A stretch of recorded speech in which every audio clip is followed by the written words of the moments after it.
Bapak yang ada di sidang ini, terutama Bapak pimpinan beserta jajaran, tolong cermati ini, pahami ini, lihat rakyat Bapak yang ada di Banten, ini bukan hanya tentang Banten, tapi tentang seluruh Indonesia, bagaimana saya melihat langsung mereka, bagaimana saya mendengar langsung cerita mereka.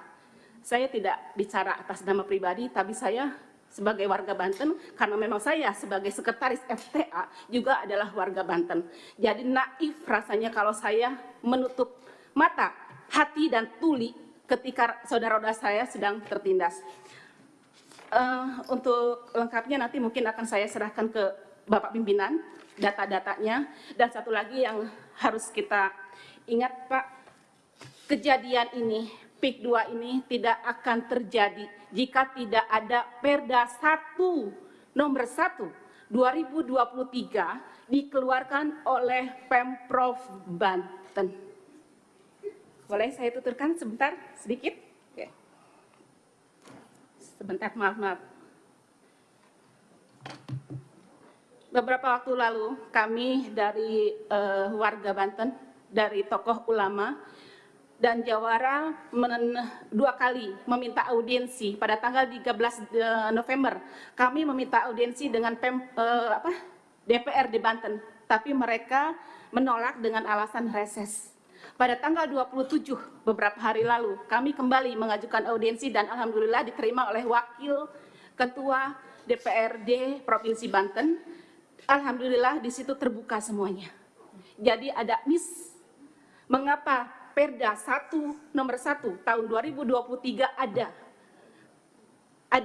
dan mereka membicarakan, kami tidak menyertakan satu kalimat pun, mohon maaf perhatian untuk semuanya.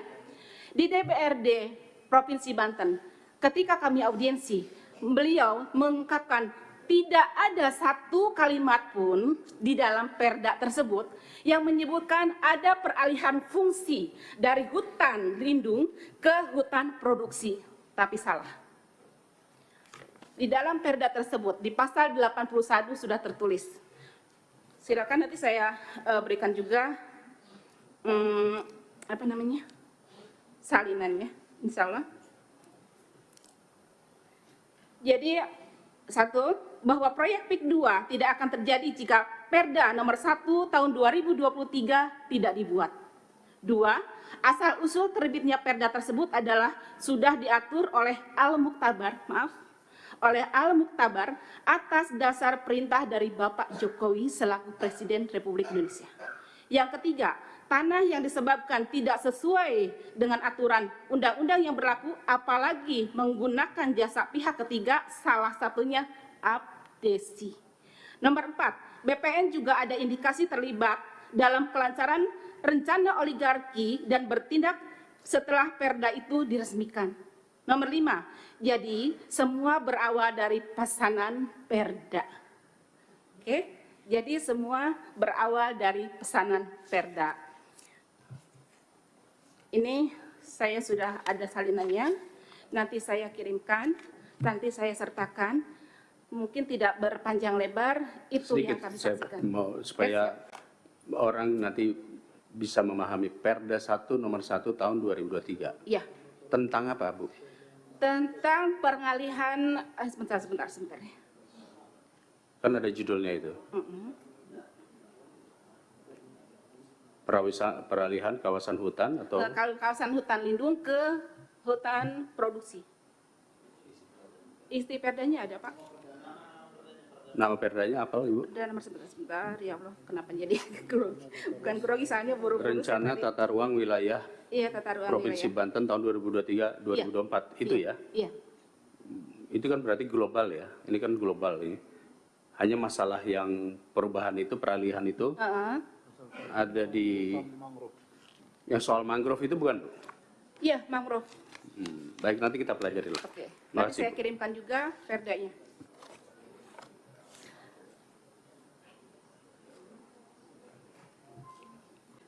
Ada lanjut, silakan.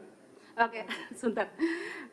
Sepertinya kalau dari FTA, sumpah sampai situ dulu cukup. Karena memang terakhir itu kami membersamai warga ulama dan para tokoh akademisi dari Banten untuk beraudiensi dengan DPRD Provinsi Banten, dan alhamdulillah sambutannya baik. Hanya itu saja mungkin dari pihak DPRD Provinsi berkata, ini kami baru tahu. Dia bicara begitu, ini kami baru tahu. Hanya itu.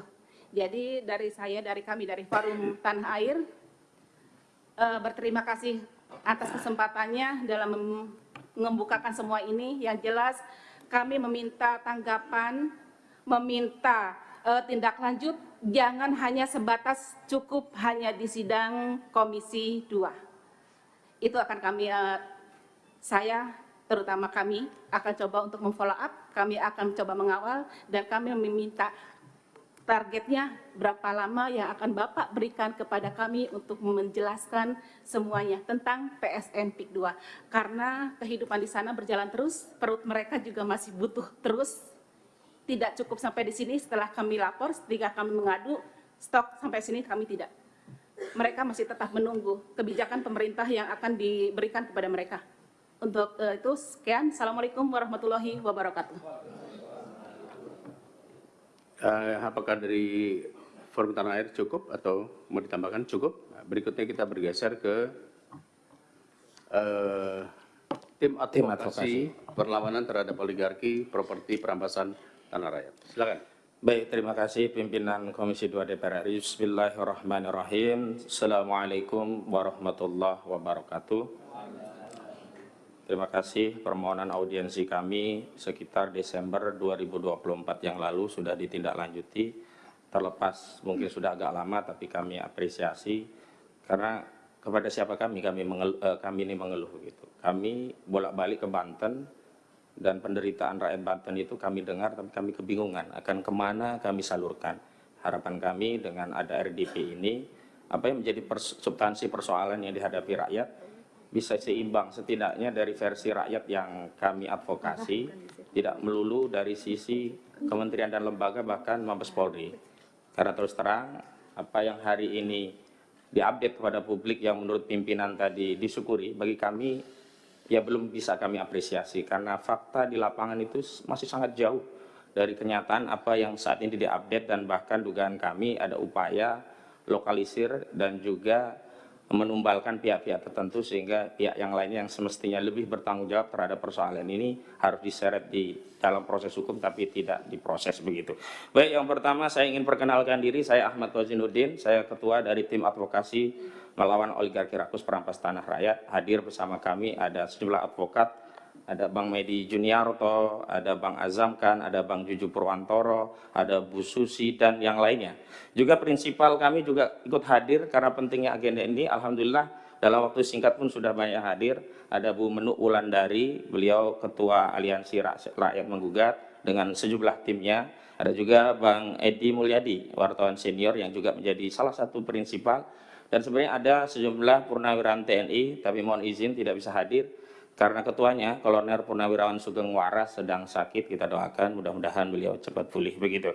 Selanjutnya dari sisi substansi kami ingin sampaikan beberapa hal. Yang pertama soal kedaulatan tanah rakyat baik di laut maupun di darat. Saya menginsyafi bahwa tugas fungsi DPR RI salah satunya adalah proses pembentukan undang-undang. Dan dalam pembentukan norma undang-undang itu dua hal pasti menjadi perhatian. Yang pertama, dipastikan norma itu tidak bertentangan dengan Undang-Undang Dasar, karena nanti rawan diuji di MK. Yang kedua, undang-undang itu memang dibutuhkan oleh masyarakat. Tapi ada satu hal yang ini penting menjadi penjagaan kita bersama. Undang-undang nanti akan diterjemahkan seperti apa oleh pemerintah. PP-nya akan seperti apa.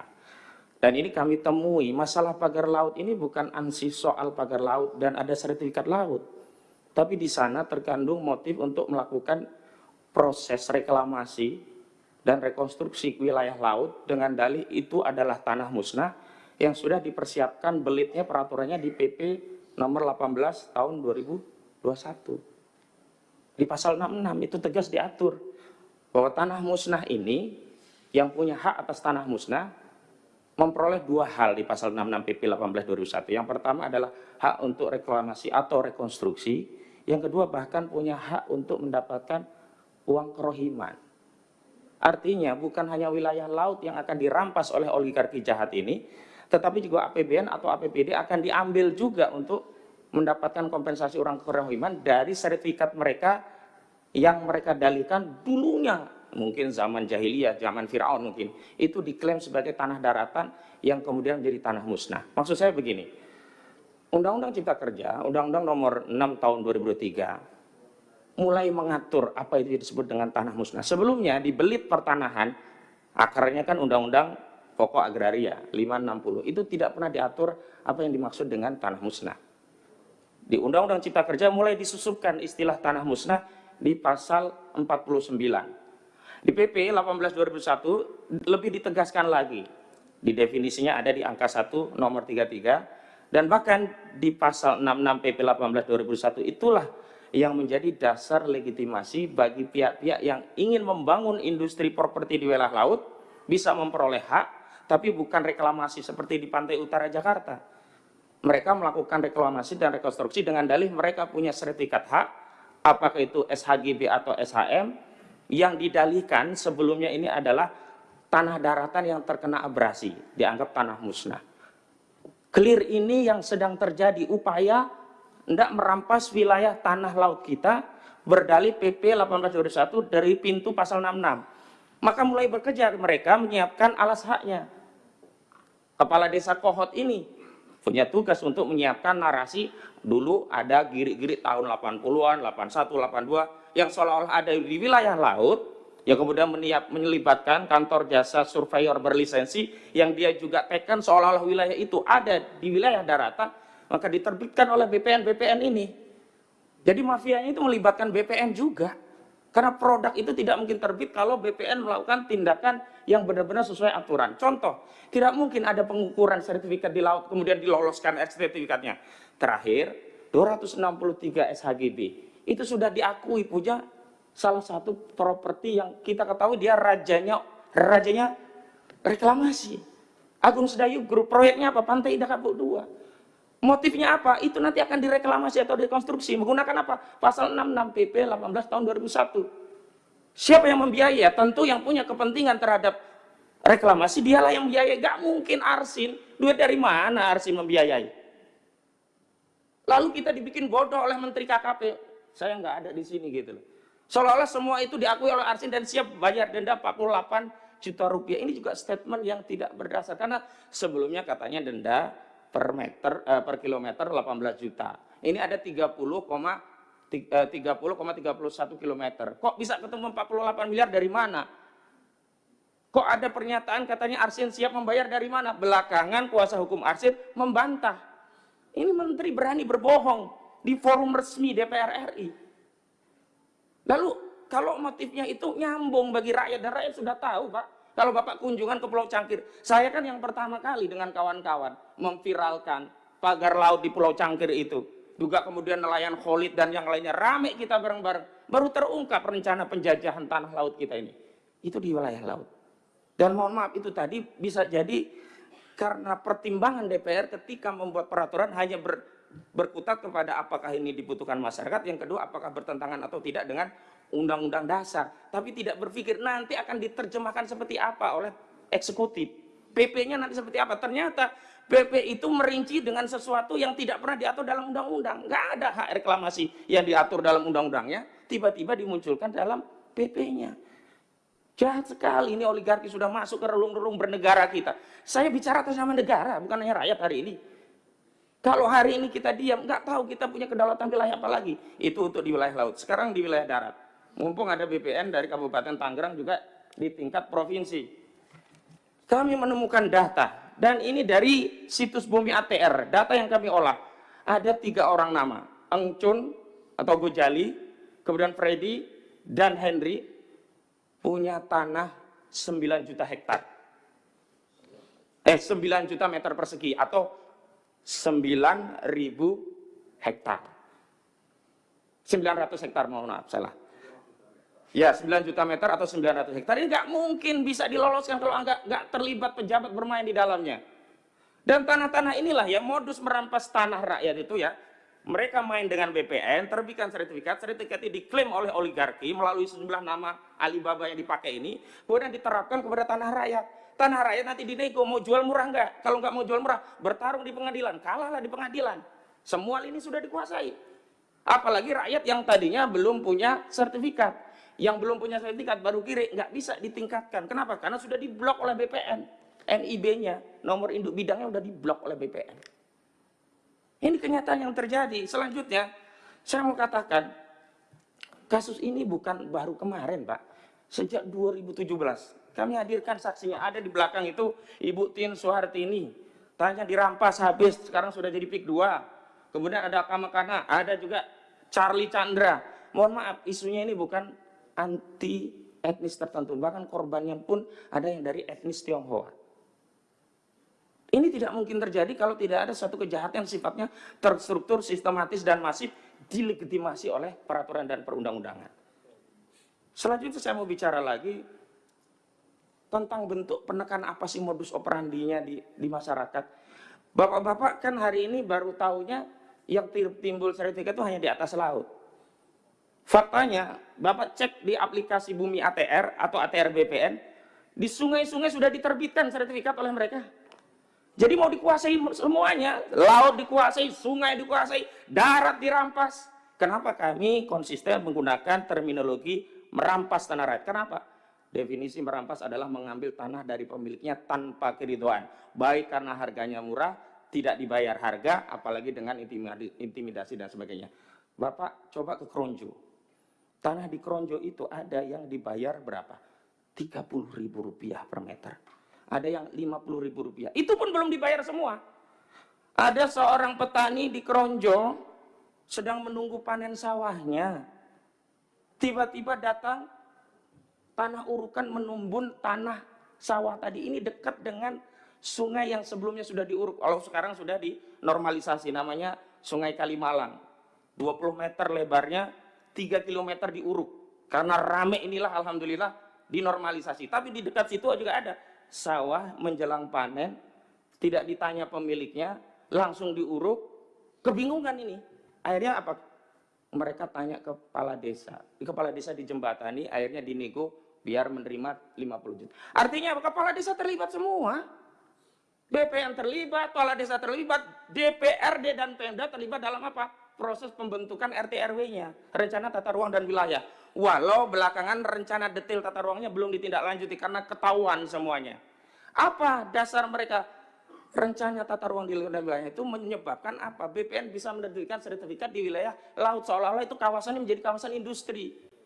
Dan ini disebutkan juga oleh direktur dari Agung Sedayu Group, Nono Sampono. Dan dia berdalih, oh itu kan dulu tanah terkena abrasi. Bohong nih Pak, gak ada tanah abrasi di Tangerang. Kalau mau saya kasih garis besarnya, tanah abrasi itu mungkin terjadi di pantai selatan, karena angin kita arahnya ke Australia. Kalau pantai utara, bukan abrasi, malah terjadi sedimentasi, karena ada material dari laut yang dibawa ke daratan. Makanya Wahyu Sakti Tenggono udah bilang, motif pagar laut itu adalah untuk mengumpulkan sedimentasi. Pertanyaannya, dia sudah tahu itu motifnya. Lalu dari mana dia bisa bicara itu? Kalau terjadi sedimentasi, untuk apa? Untuk kolam penangkaran buaya? Nggak mungkin. Itu tadi, ini dalam rangka untuk membangun kawasan industri properti. Aguan ini sudah pernah gagal di Jakarta, mau dia coba sekarang di wilayah Banten dan semua wilayah lainnya sudah ada. Dan mohon maaf Pak, kalau diperhatikan kenapa ada fenomena sertifikat di atas laut, itu semuanya rata-rata setelah tahun 2021 mereka memanfaatkan PP 1821 pasal 66 karena mereka ingin mendapatkan hak untuk melakukan reklamasi atau rekonstruksi berdalih tanah mereka menjadi tanah musnah. Bapak pimpinan yang saya hormati, juga anggota dewan yang terhormat, saya ingin fokus juga kepada apa sih peran kita sesuai dengan fungsi yang melekat pada kita, termasuk kewenangan kita. Kalau dari kami Pak, kami sudah sampaikan memang kami menggugat. Ada 9 entitas yang kami gugat. 1 sampai 8 sebagai tergugat, 1 sebagai turut tergugat. Turut tergugatnya adalah Kementerian Keuangan. Untuk apa? Bukan untuk kami gugat untuk membayar negara kepada kami, bukan. Untuk menerima hasil gugatan kami agar dibayar kepada negara karena kerugian ini dialami oleh seluruh rakyat, agar diterima melalui Kementerian Keuangan. mohon izin saya sampaikan, tergugat satunya Aguan atau Sugianto Kusuma, tergugat 2 Antoni Salim, tergugat 3 adalah PT Pantai Indah Kapuk, tergugat 4 adalah PT Mandiri Lestari, ya, Mandiri Sukses Makmur Lestari. Kemudian ada tergugat berikutnya ada Jokowi, ada Erlangga Hartarto, ada tadi yang disebutkan dari Abdesi Surtawijaya dan Maskota. Saya menjadi saksi ada pos Abdesi di Kecamatan Kronju dekat tikungan yang di sana ada patung ikan dan udang. Belok kiri sedikit disitulah. Sebelumnya waktu saya dengan kawan-kawan dari LBH Muhammadiyah belum hadir di situ, itu masih terpampang plakatnya. Tapi ketika rekan Gufroni dari LBH Muhammadiyah membuat video di depan kantor Abdesi itu, sekarang sudah dihilangkan. Saya bilang kepada saudara Gufroni, laporkan saja itu obstruction of justice, itu menghilangkan barang bukti keterlibatan Abdesi dalam perampasan tanah rakyat. Karena itu agar kita bisa berbagi juga dengan yang lainnya, satu hal yang ingin saya sampaikan juga bahwa PP ini Pak, Januari 2026 akan menihilkan hak rakyat, di mana bukti-bukti kepemilikan rakyat tanah adat yang selama ini sudah menjadi pegangan mereka seperti Giri, Kikitir, Kohir dan seterusnya, itu tidak akan diakui. Nanti oligarki ini kalau mau ngerampas tanah lebih mudah, dia cukup main dengan BPN. Sekarang saja yang PP ini belum berlaku, per Januari masih diakui Giri, masih boleh untuk peningkatan hak untuk menjadi SHM atau SHGB. Itu saja sudah banyak yang dirampas dengan modus menimpakan, di overlap. Produk BPN ini di overlap punya rakyat. BPN kemudian ngepro kepada oligarki. Makanya kemarin nggak benar itu Pak. Katanya sudah diberi sanksi tegas. Itu yang diberi sanksi tegas udah pensiun. Salah satunya kepala BPN kabupaten itu. Dari mana orang pensiun diberi sanksi tegas dan diturunkan dari jabatannya? Jabatan apa? Kok kita semua sekarang dibodoh-bodohi begini Pak? Kita mau bernegara seperti apa kita ini? Apakah kita akan membiarkan negara ini dikuasai oleh swasta? Apakah, nah tadi negara, kita itu entitas negara loh Pak. Kok kalah dengan swasta? Sebagai contoh, di Lemo, desa itu ada apartemen tinggi. Kepala desanya nggak tahu siapa warga desanya. Ketika masuk mau data nggak boleh. Jadi di PIK itu seperti ada entitas terpisah dari Negara Kesatuan Republik Indonesia. Maka mohon maaf, jangan tersinggung kalau saya berulang kali mengatakan jangan-jangan ada Negara Kesatuan Republik Aguan. Maksudnya itu. Sampai hari ini pun Kapolri coba nanti dipanggil. Kenapa sampai hari ini tidak ada satu patah kata pun dari Kapolri bicara tentang PIK 2? Apakah kemudian negara ini sudah segitunya gitu loh? Dan mohon maaf, ini yang saya ingin sampaikan. 3 hari yang lalu saya kunjungan ke Kesultanan Banten bernama sejumlah purnawiran TNI. Ada Laksamana Slamet Subianto Purnawirawan, ada Pak Samsu Jalal Purnawirawan, juga ada Pak Sunarko Purnawirawan, Maijen sama Laksamana. Kami menerima keluhan dari Banten. Apa coba sekarang narasi yang berkembang di wilayah Banten? Kami rakyat Banten dulu bergabung karena percaya NKRI ini akan mengelola tanah kami dan memberikan kesejahteraan kami. Sebagaimana amanat pasal 33 ayat 3 Undang-Undang Dasar 1945. Bumi, air, udara, serta kekayaan yang terkandung di dalamnya dikelola oleh negara dan digunakan untuk sebesar-besarnya kemakmuran rakyat. Tapi apalah cur hari ini kami saksikan bahwa bumi, air, udara, apa yang terkandung di dalamnya dikelola oleh swasta, dikelola oligarki dan untuk kemakmuran oligarki.